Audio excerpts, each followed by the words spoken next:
สวัสดีเนาะสวัสดีหมู่เพื่อนทุกคนเด้อเนาะมื้อนี้เฮาสิพาทุกคนมาพามาลงวิดีโอสำหรับโน้ตบุ๊กยี่ห้อ Samsung นั่นเองเนาะและนี่ข้าพเจ้าสิลงผ่าน USB เนาะสิลง Windows 10นั่นเองส่วน Windows 10เนี่ยแม่นเฮาได้เฮ็ดไว้ใน USB แล้วเนาะสำหรับทุกคนที่ว่าบ่เข้าใจในการเฮ็ดวิดีโอนี่ลงผ่าน USB นี่ก็สามารถเข้าเบิ่งในช่องเฮาได้เนาะเฮาได้เฮ็ดแล้วเนาะวิธีการเนาะอันนี้เฮาทำการเปิดเครื่องแล้วเนาะเปิดเครื่องเฮามาสังเกตทุกคนเนาะมันกด F นั่น F4 เนาะก็ F2 เซตอัพเนาะกด F2 เนาะนี่กด F2 ยืนยันนี่นะมันจะเข้าหน้าเซตอัพเลยเนาะมันจะมาหน้าเซตอัพนี่เนาะเฮาเลื่อนในคีย์บอร์ดเนาะเลื่อนมันเกินพิมพ์นี่เนาะเรียนคำมาหาคำว่าบูตเนาะนี่ได้บูตเนาะนี่เนาะหลังจากที่ว่าเฮาเลื่อนมาหอนี่เนาะบูตนี่เนาะ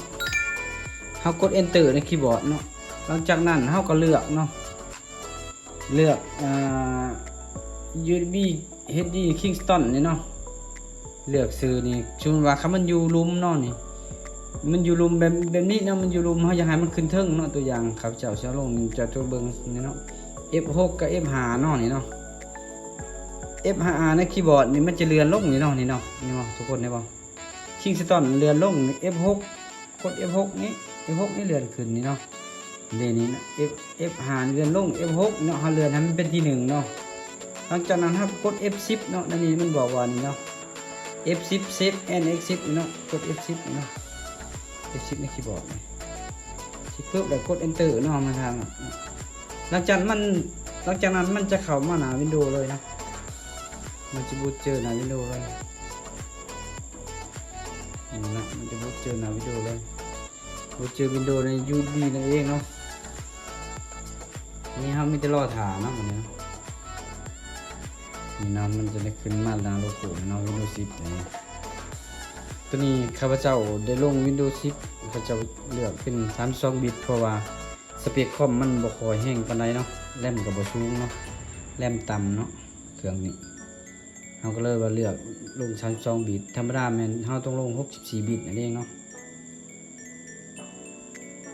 นี่นะมันจะขึ้นมาติดตั้งเฮากด next เลยเนาะเลือก install เลยหลังจากนั้นเฮาเลือก I have product key นี่เนาะเพราะว่าวิดีโอเฮามันบ่มีคีย์ที่ใส่เนาะเลือกตัวนี้เลยหลังจากนั้นมันก็ให้เขาเลือกแล้วเขาเลือกวิดีโอ10 Pro นี่เนาะ86ก็คือ32บิตเลยเนาะ64เนาะ64มัน64บิตนั่นเอง Next เลย10 Pro หลังจากนั้นเขาก็กดติ๊กตัวนี้เนาะเลือก Next เนาะเลือกนี่เนาะมันบอกอัปเดตตัวอัปเดตบ่แม่นนะเฮาเลือกตัวที่2เนาะคัสตอมนี่ install หลังจากนั้นนี่มันจะมีให้เฮาแบ่งปฏิสันนี่เองเนาะให้เฮาแบ่งปฏิสันนี่เนาะนี่เฮาเลือกตัวที่น้อยที่สุดนั่นเองเนาะส่วนเต็มเฮาบ่ยุ่งเนาะเฮาเลือก family นี่เนาะหลังจากนั้นเฮาก็กด format ก่อนก็ได้เนาะformatตัวนี้เฮาก็บ่ยุ่งแล้วมันเป็น 2D เนาะตัวนี้เนาะที่เฮาบ่ยุ่งเนาะมันเป็น 2D ตัวนี้มันเป็น 2C เนาะเราหาคอมรีเฟรชก่อนเนาะหรือว่าเฮาสิติ๊ก next เลยก็ได้คือตอนแรกเนาะอันนี้มันยังรีเฟรชอยู่เนาะเราถามเพราะว่าคอมมันสานิดนึงหลังจากมันรีเฟรชแล้วมันจะให้ next เฮาจะกด next ได้นี่เนาะหลังจากนั้นมันก็เลือกให้เฮาเลือก next เลยเนาะเฮากด next เลยเนาะ